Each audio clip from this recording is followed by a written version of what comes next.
शिव महापुराण की कथा हो रही है। इस पवित्र क्षेत्र में माघ का कुंभ का नज़ारा भगवान शिव की कृपा से आप अवश्य दर्शन। भगवान शंकर को जैसे ही एक लोटा जल चढ़ाते हो, भगवान शंकर से जैसे विनय करते हो, भगवान शंकर से जैसे ही निवेदन करते हो, भगवान शंकर का पंचाक्षर मंत्र का जाप करते हो, जैसे ही नमः शिवाय कहते हो, जैसे ही षडाक्षर मंत्र ओम नमः शिवाय कहते हो, जैसे ही श्री शिवाय नमस्तुभ्यम कहते हो, वैसे ही शिव हमारे सम्मुख में आकर खड़े हो जाते हैं। भगवान शंकर हमारी साक्षी में आकर खड़े हो जाते हैं। का विवेक बुद्धि स्थिर नहीं होती है ना, उसको एक लोटा जल, एक दुर्वा की जो डंडी है वो अशोक सुंदरी की ओर हो। थोड़ा ध्यान देना। कई लोग कहते हैं कि मेरे पति की बुद्धि स्थिर नहीं रहती, कोई कहता मेरी पत्नी की बुद्धि स्थिर नहीं रहती, कोई कहता बेटा की बुद्धि स्थिर नहीं है, कोई कहता बेटी की बुद्धि स्थिर नहीं है। कई डॉक्टर कह देते हैं कि इसको मिर्गी का दौरा आने लगा या इसको ये दौरा आने लगा। तो उस समय पर थोड़ा ध्यान देंगे। ये शिवलिंग जलाधारी, ये जल बहने का स्थान, गणेश कार्तिकेय, बीच में अशोक सुंदरी, ये पार्वती जी का हस्तकमल, ये शिवलिंग शंकर भगवान का प्रतीक। ऊपर से जो एक एक बूंद पानी गिर रहा है, शंकर जी की 5 बेटियां जया, विषहरा, शामली बारी, दौतली और देव, ये ऊपर से जल गिराते। एक बेलपत्र डंडी का मुख अशोक सुंदरी की ओर, एक दुर्वा डंडी का मुख अशोक सुंदरी की ओर,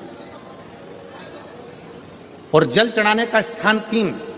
पहला, शिवलिंग का जल अगर इधर बह रहा है तो इधर खड़े होकर, दूसरा जल उसी पानी का एक ही लोटा, थोड़ा सा जल इधर से, थोड़ा इधर से खड़े होकर, थोड़ा इधर से खड़े होकर, कर्ण घंटेश्वर महादेव जो कि काशी में विराजते हैं, कर्ण घंटेश्वर महादेव के नाम से 3 स्थान से जल चढ़ाया जाए। और वो जल का आचमन, जिसका मस्तिष्क कामना करता हो, दिमाग कामना करता हो, स्थिर ना रहता हो, मिर्गी के भी अगर दौरे आते हों तो उस जल का भाग उसको अवश्य दीजिए। धीरे धीरे उसकी बुद्धि और विवेक काम करना बंद चालू करेगा। और साथ में जो मिर्गी के दौरे आ रहे हैं, वो मिर्गी के दौरे भी, इसका एक प्रमाण ध्यान से सुनेंगे। शंकर का शिवलिंग जलाधारी, जल बहने का स्थान, एक बेलपत्री जिसका डंडी का मुख जलधार बहने वाले स्थान पर हो, एक दुर्वा जिसका डंडी का भाग जल बहने वाले स्थान पर हो, कर्ण घंटेश्वर भगवान जो काशी में विराजते हैं। पहला जल जहाँ जल बहता है उसकी साक्षी में, दूसरा और तीसरा, 3 स्थान पर खड़े होकर कर्ण घंटेश्वर महादेव के नाम से अगर जल चढ़ाकर उस जल का आचमन, जिसका विवेक काम नहीं कर रहा है, कोई बच्चा मानसिक विकलांग है, बुद्धि काम नहीं कर रही है, डॉक्टर ने कह दिया ये कोमा में चला गया है, वेंटिलेटर पर पड़ा हुआ है और विवेक काम नहीं कर रहा है, तो डॉक्टर का इलाज तो करवाओ, क्योंकि डॉक्टर शंकर का एक रूप है। जो दवाई दे वो भी खिलाओ, पर साथ में कर्ण घंटेश्वर का जल भी, उसका नाम लेकर चढ़ाकर वो जल भी अगर उसको आचमन कराया जाएगा तो जल्दी से जल्दी विवेक काम करना प्रारंभ करेगा। और अगर मिर्गी का दौरा आ रहा होगा तो वो मिर्गी का दौरा धीरे धीरे बंद होता चलेगा। जम के बोलो एक बार, कौन से महादेव? कर्ण घंटेश्वर महादेव, काशी में विराज। कभी बद्रीनाथ जी का दर्शन करने जाना तो घंटा कर्ण बद्रीनाथ जी के पास में विराज है।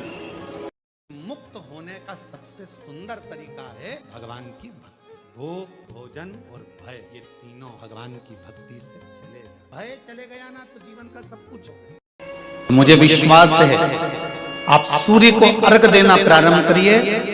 अपने शरीर से, मस्तिष्क से तांबे का पात्र 8 इंच की दूरी पर रखकर सूर्य नारायण को उस जल में से देखो, जो जल नीचे आप सूर्य को चढ़ा रहे हो, उस जल में से देखते हुए सूर्य को अर्घ देना प्रारंभ करिए। और धीरे धीरे, अगर बीमारी है तो बिल्कुल स्लो एकदम धीरे धीरे उस पानी को छोड़िए।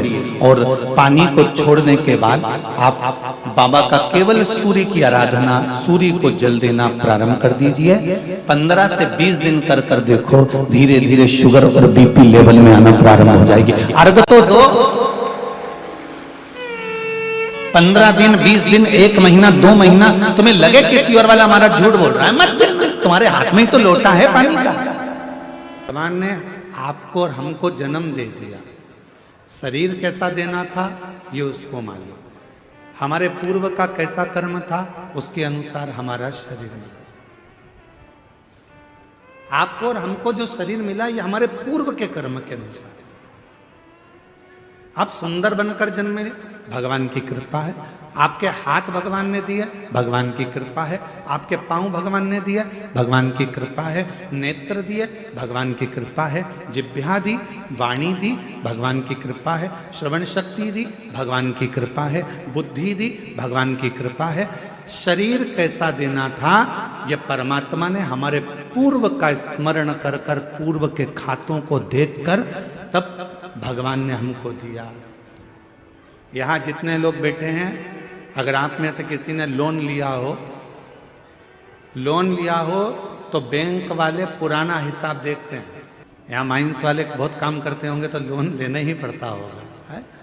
तो लोन लेते होगे तो पुराना हिसाब देखा जाता है, पहले लिया था, जमा करा कि नहीं करा, इतना टटोली जाती है कि इसने पैसा जमा करा कि नहीं करा, इसने जमा किया कि नहीं किया। बस जैसे बैंक का लोन देने वाला पुराना हिसाब देखता है, उसी तरह हमको जन्म देने वाला भी हमारा पुराना हिसाब देखता है। पुराना हिसाब क्या करा संसार सागर में जाकर, किसी भूखे को भोजन कराया, प्यासे को पानी पिलाया, भगवान का मंत्र जाप किया, नाम जाप किया, किसी को सहायता प्रदान करी, किसी को शिक्षा प्रदान करी, किसी को चिकित्सा प्रदान करी। वो पुराना हिसाब देखता है और पुराना हिसाब देखने के बाद हमारा शरीर देता है। हमारे शरीर में कोई भी थोड़ी सी भी कमी रखता है, समझ लेना हमारा पूर्व का दिया हुआ है। महाराज कुछ हमने श्रेष्ठ ना करा हो, श्रेष्ठ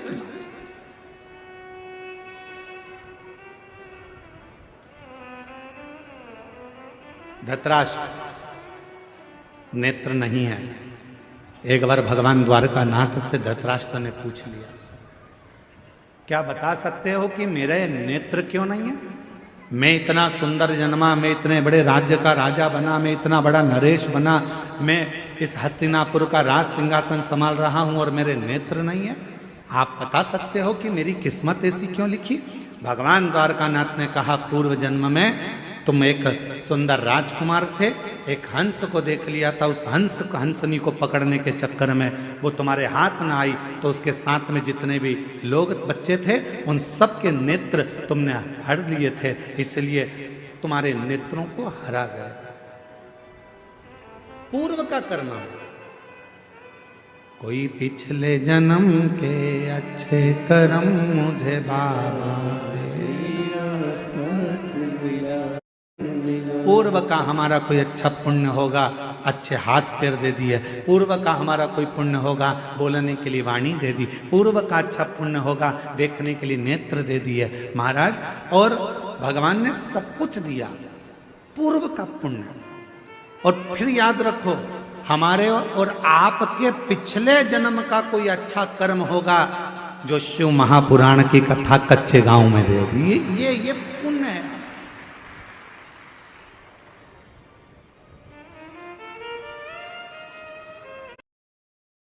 यहां से जाने के बाद भगवान को धन्यवाद देना, तूने बड़ी कृपा करी, हमारे गांव के पास में कथा करवा दी, मैं जाके कथा सुन ली, तूने बड़ी कृपा करी, मेरे दोनों पांव अच्छे चलकर गई, तूने बड़ी कृपा करी, गाड़ी से पहुंच गई, तूने बड़ी कृपा करी, बैठने की जगह भी दे दी, तूने बड़ी कृपा करी, कथा सुनने के लिए कान भी अच्छे दिए। एक आध गड़बड़ हो जाता तो फिर उसने शरीर दिया कितना अच्छा, उसको साथ होता। उसने जन्म दिया अच्छे घर में, अच्छे परिवार में, अच्छे कुल में, ये उसकी कृपा है। जब जिंदगी में थोड़ी सी भी तकलीफ हो, थोड़ा सा भी कष्ट हो, थोड़ी सी भी अगर दुख हो, तो शिव जी को जल चढ़ाओ, बेलपत्र चढ़ाओ। और कोई मन में अगर दुख है तो नंदी के पास 2 क्षण बैठकर अपने मन की बात नंदी से जरूर कहो। क्यों? शंकर भगवान से सीधे आप अपने मन की बात नहीं कह सकते तो नंदी के कान में जब आप कुछ कह देते हो तो नंदी के कान की बात भगवान शंकर के हृदय तक पहुंच जाती है और शिव जी उसको स्वीकार। क्यों भटकना? कई लोग कह देते हैं हमने पशुपति व्रत करा, भगवान हमारी नहीं सुन रहा, हम रोज 1 लोटा जल चढ़ाने जाते हैं, भगवान हमारी नहीं सुन। क्यों नहीं सुन रहा? उसका कारण है तुम्हारा 1 लोटा पूरा नहीं चढ़ रहा है, तुम आधा अधूरा चढ़ा कर आ रही हो। मतलब तुम अभी भी नहीं जानी हो कि शंकर के अंदर ही पार्वती है, शिव के भीतर ही गणेश है, शिव के भीतर ही कार्तिकेय हैं, शिव के भीतर ही 33 कोटि देवता हैं, शिव के भीतर ही नारायण है, शिव के भीतर ही राम है, शिव के भीतर ही कृष्ण है, शिव के भीतर ही शक्ति है, शिव के भीतर ही सारे देवता विराजमान हैं। शंकर को जिसने भज लिया सारे देव अपने आप भजे जाते हैं, शिव को जिसने जान लिया वो सबको जान जाता है। शिव को गुरुजी हम रोज मंदिर जाते हैं, हम 1 लोटा जल चढ़ाते हैं। हाँ हम मानते हैं कि तुम 1 लोटा जल चढ़ाती होगी, पर हम ये नहीं मानते कि तुम पूरा चढ़ाती होगी। शिव जी को पूर्ण विश्वास चाहिए। शंकर भगवान को आधा चावल का दाना नहीं चढ़ता, आखा चावल का दाना चढ़ता है जिसको अक्षत कहा जाता है। चावल को चावल कहा जाता है, पकने के बाद भात कहा जाता है, पर जब हम पूर्ण 1 चावल का दाना यदि शिव जी को समर्पित करते हैं तो उसको अक्षत पूर्ण कहा जाता है। अक्षत पूर्ण। आज की कथा में से यह बात सबको पहुंचाना है कि 1 लोटा जल अगर चढ़ाना है तो शिव को चढ़ाना है। पार्वती मैया बैठी है मंदिर के अंदर, आपको उनको नहीं चढ़ाना। गणेश जी बैठे हैं मंदिर के अंदर, आपको उनको नहीं चढ़ाना। कार्तिकेय बैठे हैं मंदिर के अंदर, आपको उनको नहीं चढ़ाना। आपको तो केवल शिवलिंग पर जल चढ़ाओ, सारे देवताओं को अपने आप प्राप्त हो जाए। अब हम क्या कर रहे हैं? इधर भी चढ़ाने जा रहे हैं, उधर भी चढ़ाने जा रहे हैं, उधर भी चढ़ाने जा रहे हैं। वही 1 लोटा जल है, यहाँ से चालू हुए सारे मोहल्ले में चढ़ा दिया, फिर शिव जी के पास चढ़ा दिया। स्वीकृत नहीं। ये सुंदर बात है महाराज। सूर्य नारायण भगवान को जब जल चढ़ाया जाता है, को जल चढ़ाते समय और ना चांदी का, ना स्टील का, ना लोहे का, ना प्लास्टिक का, ना कांच का, ना सोने का कोई बर्तन, ना कांसे का, ना एल्युमिनियम का, ना पीतल का, केवल एक पात्र होना चाहिए, वो है तांबे का। काय का पात्र होना चाहिए? तांबे का पात्र। और सूर्य नारायण भगवान को जब 8 इंच ऊपर तुम्हारा हस्त है और जब हम सूर्य को जल चढ़ा रहे हैं, कैसे जल चढ़ाना है वो भी समझ लीजिए।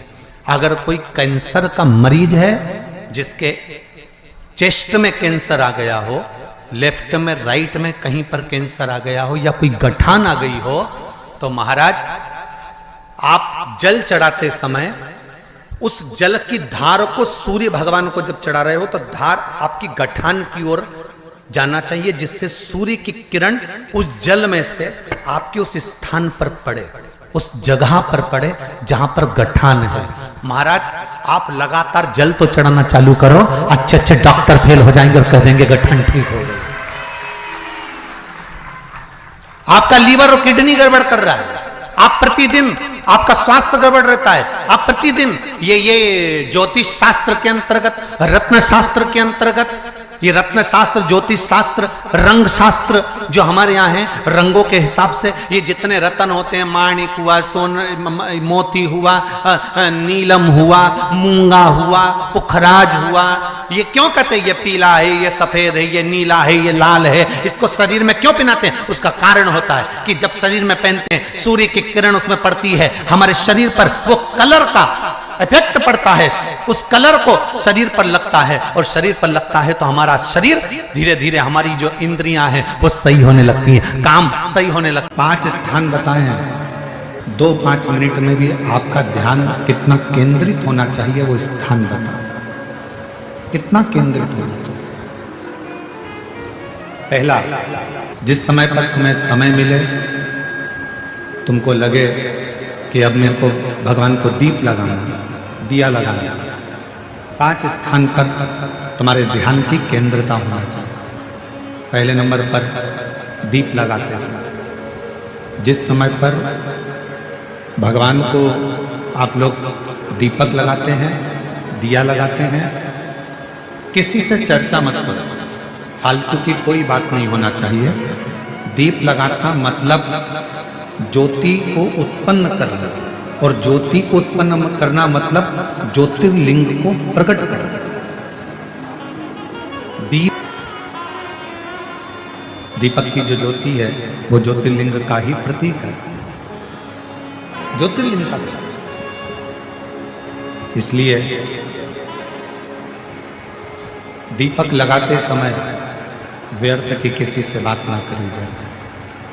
दीपक लगाते समय किसी से व्यर्थ की बात ना करते हुए जिस दीपक को आप प्रज्वलित कर रहे हो, जिस दीपक को आप लगा रहे हो, आपका ध्यान उस शिव की ज्योति में केंद्रित होना चाहिए।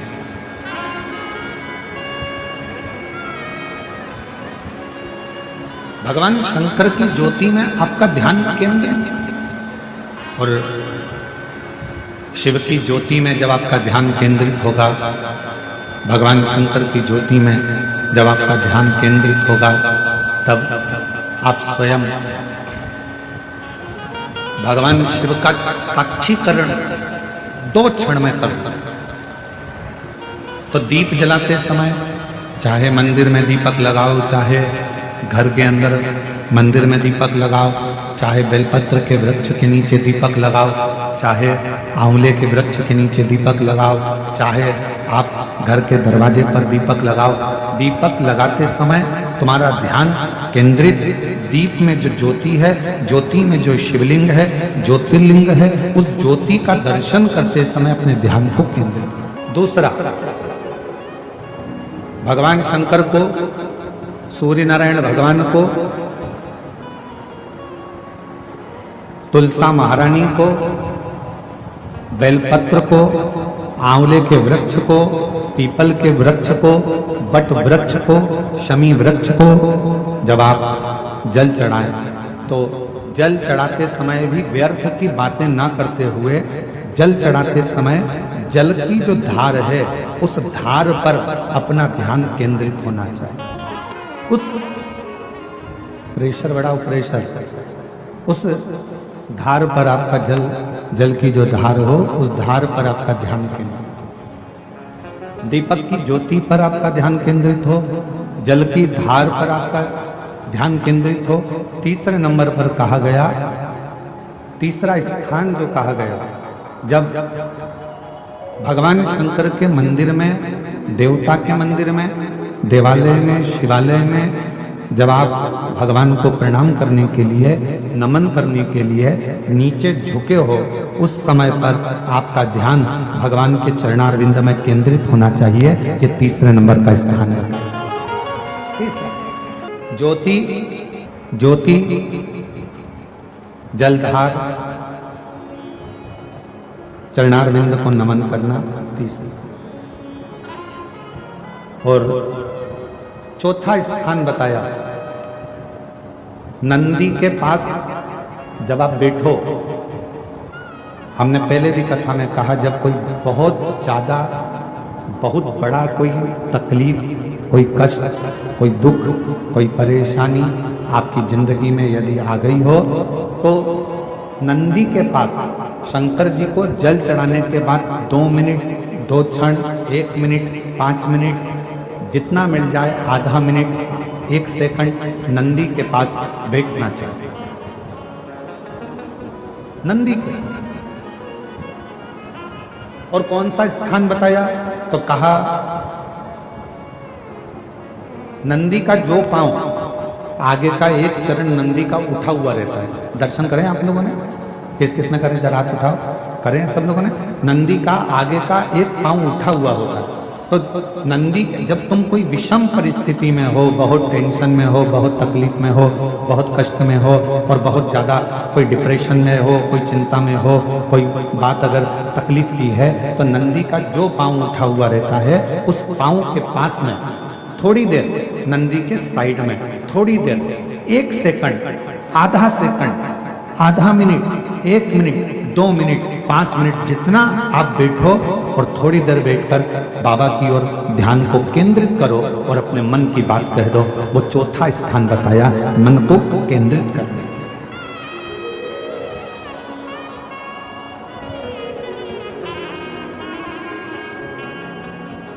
पांचवा स्थान, जब सही मार्ग नहीं मिल रहा हो,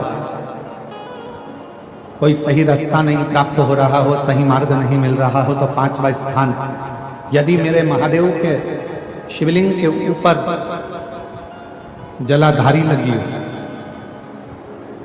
तो मंदिर में गए, शिवालय में गए और भगवान शंकर के शिवलिंग के ऊपर यदि जलाधारी लगी हो, तो जब आप भगवान शंकर के मंदिर से बाहर निकल रहे हो, तो बाहर निकलते समय अगर आपको दरवाजे पर खड़े होकर जलाधारी का यदि दर्शन हो जाए, तो 2 क्षण के लिए उसका दर्शन भी केंद्रित कर सकते हो। ये 5 स्थान ऐसे हैं जिन स्थान पर अपने भगवान के चरणारविंद को, भगवान के दर्शन को केंद्रित किया है।